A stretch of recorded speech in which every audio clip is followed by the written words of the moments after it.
Attorney Sal, isa din sa vision ni Pastor Apollo Sequibula kaya siya tumatakbo sa Senado, Attorney Sal. Gusto niya ang Pilipinas ay maging isang first world country. That is his vision.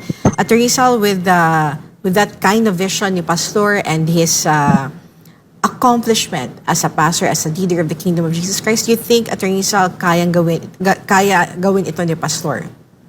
Oo, kaya-kaya yan. At saka lalo pa, dadagdag niyo pa yung aking panukala na baguhin ang magiging basis for filing a case, hindi na probable cause.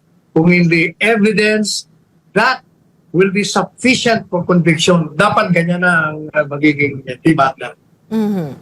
At Attorney Sal, kung ganun ang layunin natin, Attorney Sal, for this country to be a first world country at lahat ng mga nakikita natin problems, Attorney Sal, especially sa mga batas na kailangan dapat na maayos, Attorney Sal, kesa yung tinututukan ng ating mga nasa gobyerno ngayon ay yung mga issues na